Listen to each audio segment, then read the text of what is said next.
Aloha! Welcome to Cooler Talk with Rhonda and Cynthia. How are you doing? I am fantastic, and I'm looking forward to talking about don't mind what happens. Don't mind what happens. Well, I can promise you one thing. I'm going to talk about this book one last time, at least for the foreseeable future.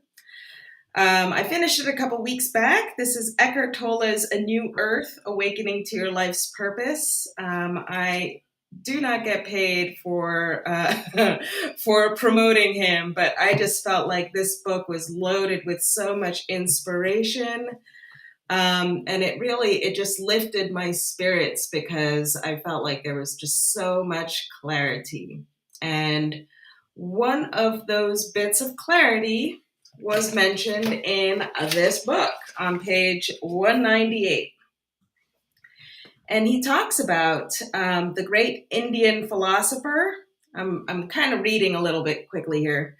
The great Indian philosopher J. Krishnamurti, who actually moved to the States, I don't know, sometime in the mid 1900s, so maybe 1950s or so. And yeah, he moved to California and he did a lot of speaking tours and such for decades before he passed away, I think, in the 90s.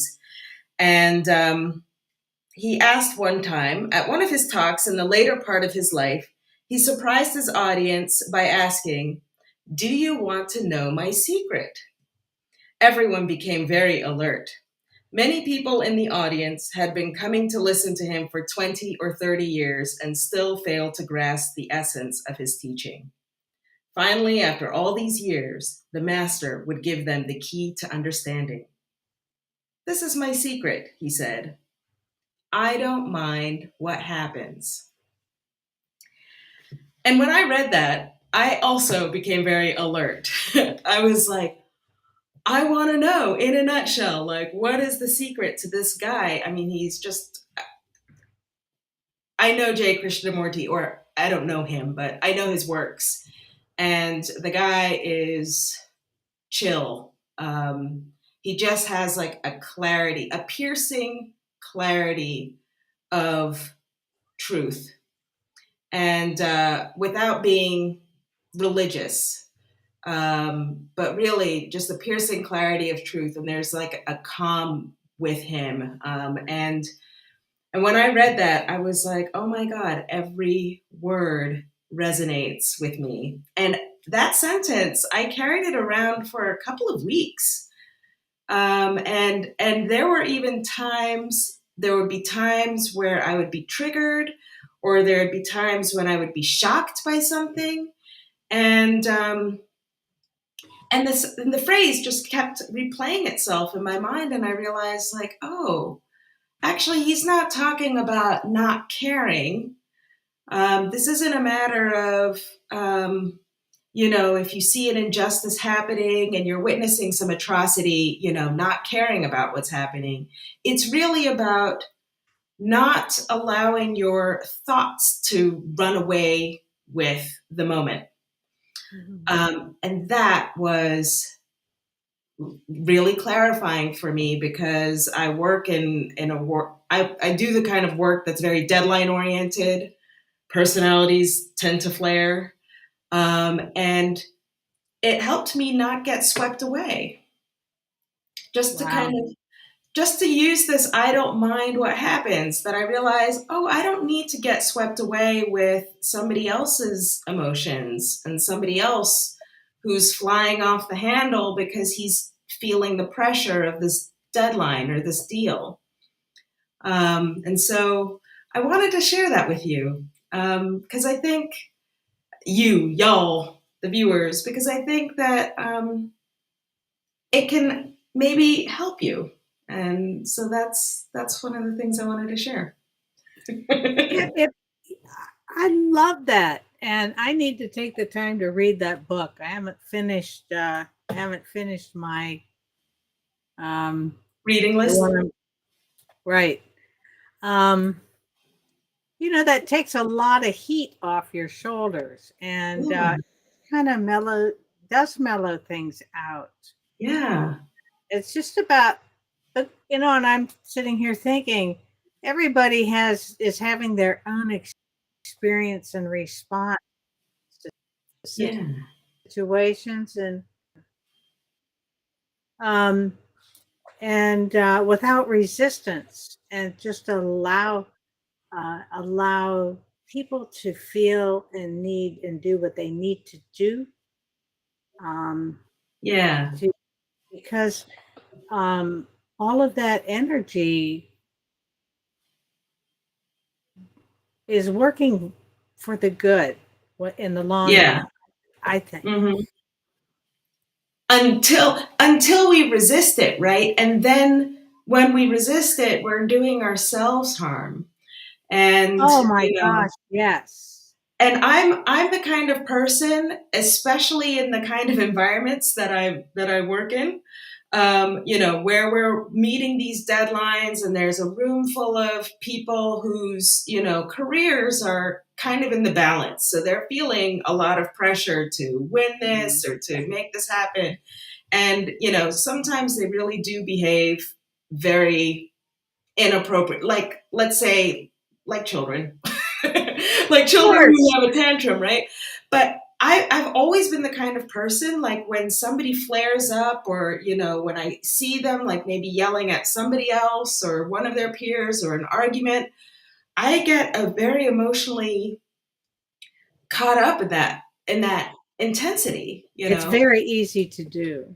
It's yeah. very easy to do if you don't sit there and look at it from as an observer. Yeah, exactly. I And mean, the this was whole like my touchstone. yeah, everything looks so different when you sit there from the perspective of as the observer. Right, It just seems to detach any emotional connections. right, Yeah, it right. really does. And Well, yeah, and the yeah, mind, the mind kind of like, or I shouldn't even say the mind, the amygdala, it actually reacts to those moments, which it should. If yeah. it warns you, if it sees, like, two lions fighting, it's sort of like, this doesn't look like a safe environment. I might end up in the crosshairs of this battle, right? So, of course, your own amygdala is sort of feeding into this. But thanks to Mhm. our neocortex, we can actually say, like, oh, this isn't my battle. Like, I am not a part of this. I'm here as a facilitating body. Maybe I can even remove myself from this moment. Like, maybe just my presence alone is, flaring things up. Mhm. Yeah. So, Yeah. Amazing. It's absolutely amazing. Yeah. yeah. I could think of so many scenarios that had well, in the situations where I did uh, take that detachment position, and allow, hey, okay, this is what's happening. I'm just going to watch, see how this plays out, and then do what I need to do when it's over. Yeah. Sometimes Yeah. you do have to interject if it gets out of hand. But sometimes some people just they have this bottled up energy, and that Mhm. they need to release it, and don't have the tools to release that in a different way. Right.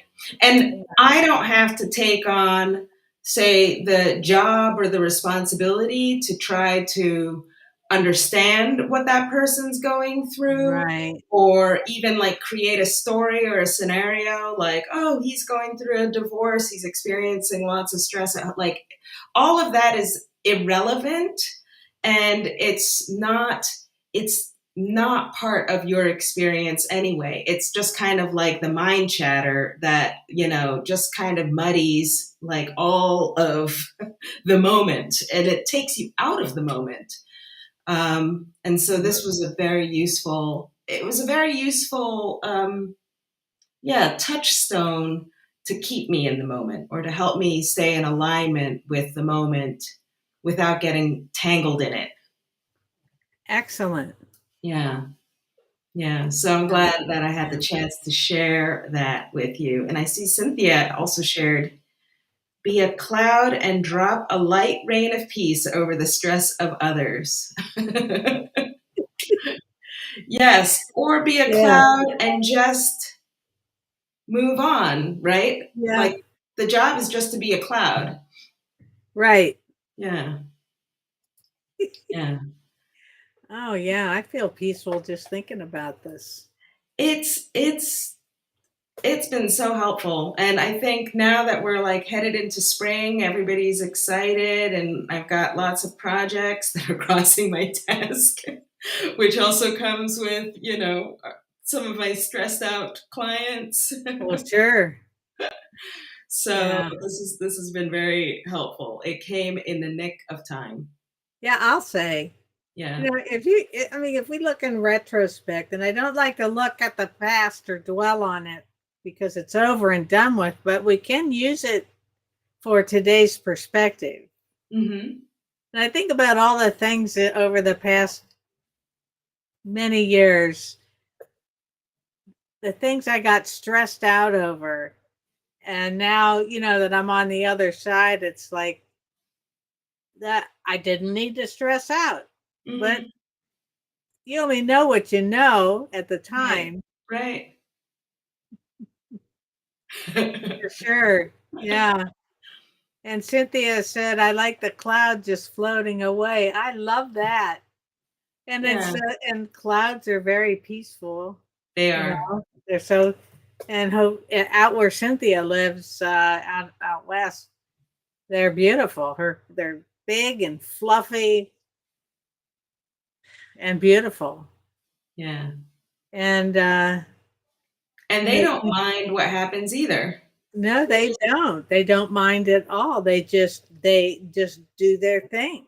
yeah, they float when they float, they accumulate when they accumulate, they rain and dissipate when they rain and dissipate. Like they just do them. Yes. That's pretty cool. Yeah. I love that. So, would you like to read that sentence to me again? And I will type it in here as a quote. The one about I don't mind what happens? Yes. Yes. So he said, "This is my secret. I don't mind what happens." And I can also continue just with a little bit of what Tolle actually says, but he Okay. writes, I'm he writes, typing. okay, when I don't mind what happens, what does that imply? It implies that internally I am in alignment with what happens. And, and that's the distinction, right? It's like I'm in alignment with this moment, but I'm not letting my mind get caught up in the like distractions of the moment, the things that we're labeling of the moment, rather than just allowing the moment to be it, right? So it's kind of like looking at that beautiful cloud. Okay, I shouldn't even say beautiful. Looking at the cloud and just recognizing it as cloud and not saying, like, oh, we might get rain, or oh, we might get shade. Just really just observing, like you were saying. And I think that's the clarity that we're all kind of looking for. It's the ability to observe without allowing, our hyper processors, which the amygdala can be, and using it to process moments that it doesn't need to process. Or like overthinking. Yeah. Oh yeah. Overthinking. And, I would say offices and corporate life, those are very like overthinking environments. Yeah, there's whenever drama, Yeah. there can be drama, Yeah. and You're a fast typist. I am. That's one of the things I learned long ago. It's served me very well over the years. Yeah, very nice stenography right there. Yeah, Yeah. So yeah, overthinking. Oh my God, I used to overthink everything. yeah, And it drove me nuts. And it was like, now I just sit here. Can't I just observe? Do I have to be a participant? mm.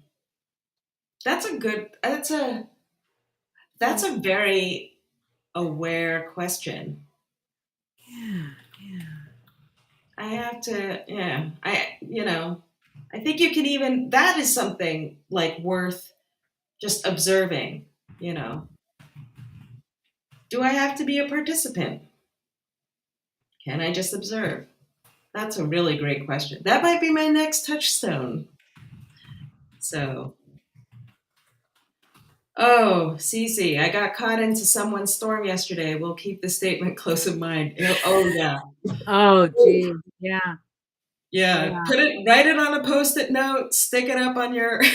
I Oh, had and it I would. actually on my computer screen for a while, and I think it really helped where, I could really tell myself, I don't have to get sucked into all of this No, drama because, no. yeah.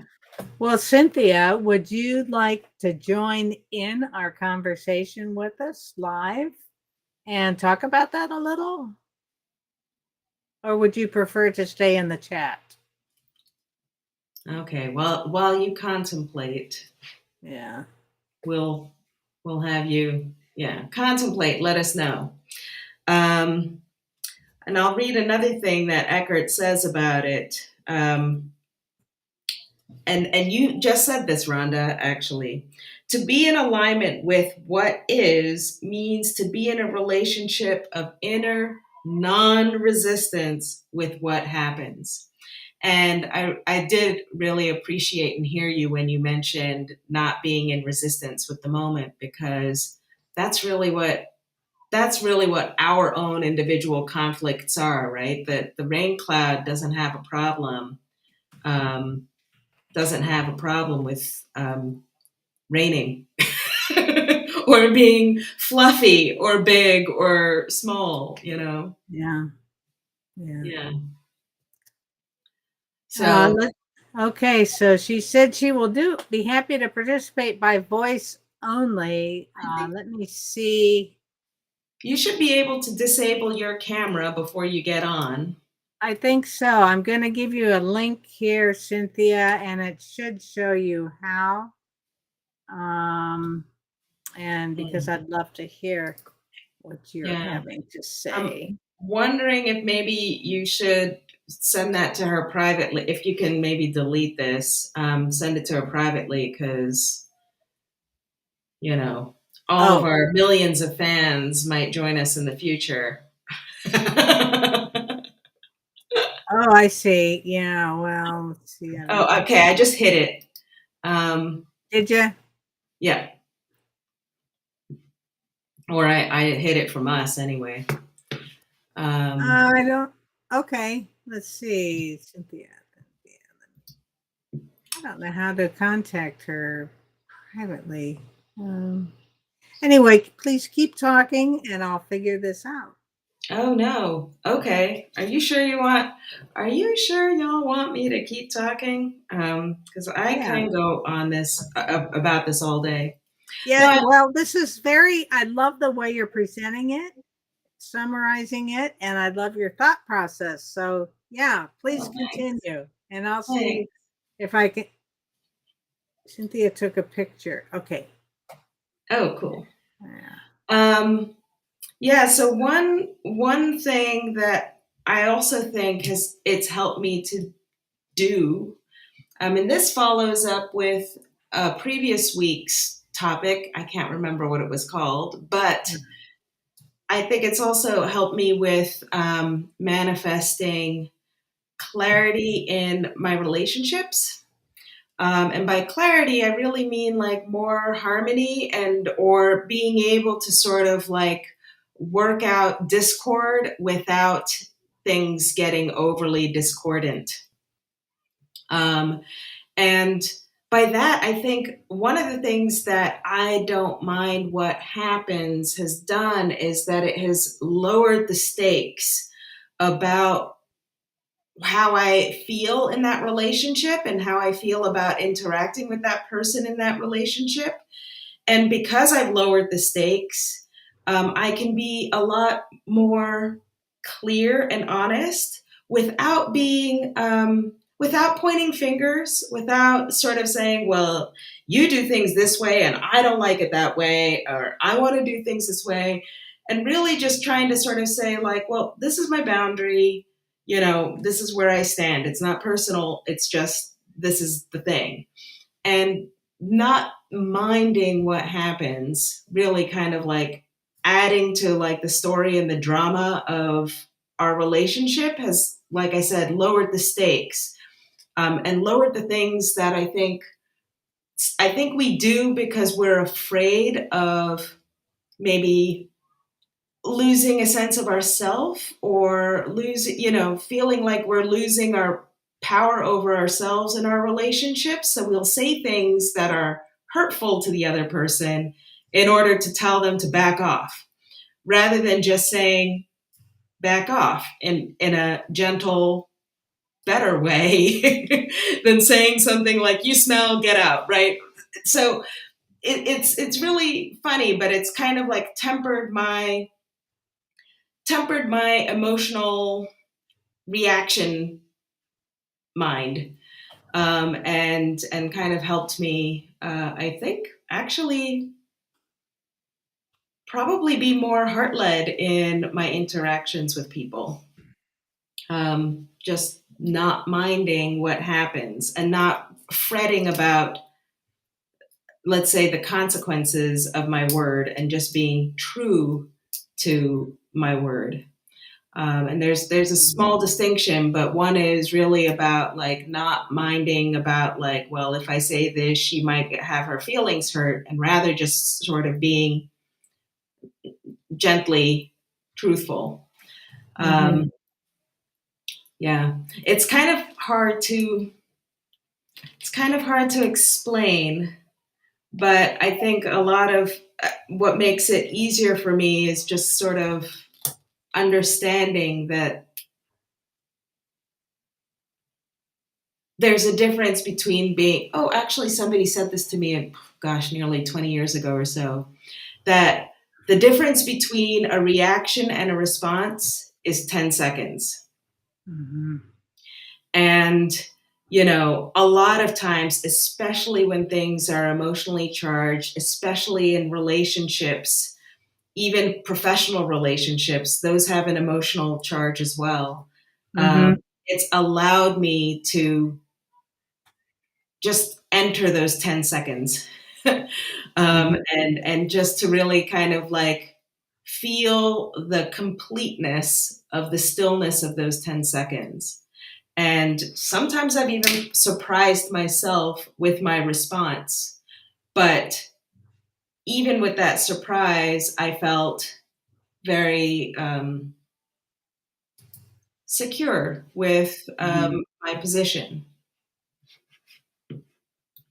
So, Yeah. And, and I'm thinking about what's worldwide events too.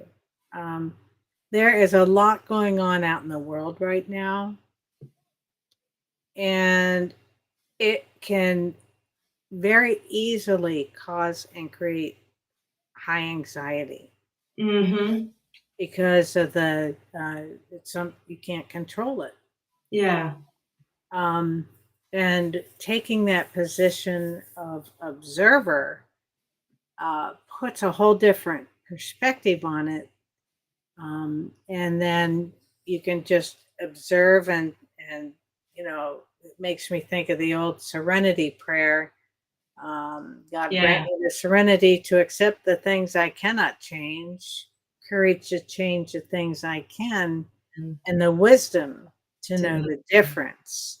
And the Mhm. wisdom is recognizing that you're not a participant, Mm-hmm. and that it's okay to observe without getting upset.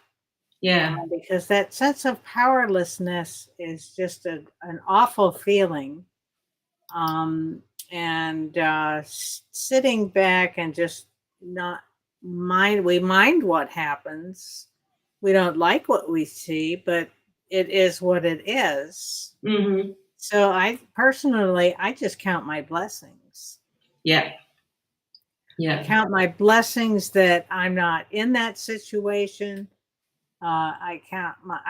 Sometimes find myself thinking, wow, if I were there, what could I do differently to influence a different result? And can I? Yeah. But I think even then, when you count your blessings, you can you can also count your blessings like in terms of a mantra for what you would like to see in the world. Like, I am blessed that I live in a peaceful household that is a harmonious environment, you know. And Mhm. then wouldn't it be nice if the world, or the rest of the world could also have a peaceful, harmonious home to, go to. And being able to sort of not mind what happens, accept the things you can't change, but also using the power of that focus and being able to just kind of acknowledge it and be grateful for yourself, Mhm. and by the same token be able to wish it for Mhm. others and for humanity.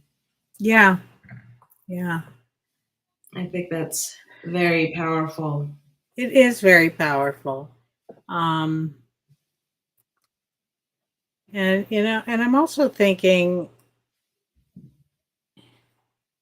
when we operate from fear, are we really making solid, stable decisions? Mm. What do you think? Because I know No. that's a rhetorical question coming from you. Yeah, it is. And the answer, of course, is no, no, no. Right. And take some long, deep breaths. Yeah. I was actually feeling some anxiety a couple days ago, Uh-huh. and deny it as much as you will. When there are solar storms, we humans are affected by them, and I couldn't figure out why am I feeling so anxious. Um, and so a friend of mine just said, Rhonda, just take 10 deep breaths, slow, deep breaths. Mm-hmm. And the anxiety went away. Oh, yeah. So, therefore, the mantra is remember to breathe. Yeah. Sometimes it can be done in one or two breaths. But man, if you're feeling terrified, fearful, Uh-huh. take a couple deep breaths. And And that's that 10 seconds, right? yeah, That's the difference between a reaction and a response. yeah. And, I think the reaction is let's call, I mean, I've heard it also referred to, instead of the amygdala, as the croc brain, because it exists among crocodiles. It's the part of the brain that's been with, I think, pretty much all of, at least all the mammals, and probably also, the fish on the planet. Um, Mhm. Yeah. this fight or flight response thing. And it will tell this part of the brain to also do some crazy things. And we don't have to. We don't have to get pulled into No. that. No, why can't we just observe? Do we have to participate? Yeah. Do we have to? Oh well, I guess CC won't be able to join us No, unfortunately. But this thanks for time. the good try there, Cynthia. Enjoy that cup of coffee. Uh, in the future, I can always include the link, the guest link, uh, Mhm. if you wish. Whenever you see the announcement, definitely send me a private text message from, you can do a Facebook private message and say, hey, can you send me that link? Be happy to do that for you. Cool. And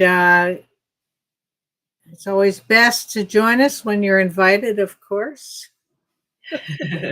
And I might not be able to figure things out, but we'll let you know. Yeah. And with that, it is our time is up already. Cynthia and any other visitors, thank you so much for joining us. Even if you didn't comment, we appreciate you. And let us know what you thought about today's topic. Thank you. And with that, Cynthia and I are going to say goodbye for now. Enjoy your long weekend if you have one. And do your best to not mind what happens. Don't mind what happens. Mind the chocolate eggs, though. Oh, yeah. The solid ones are the best. Oh, my God. Yeah. Okay. See ya.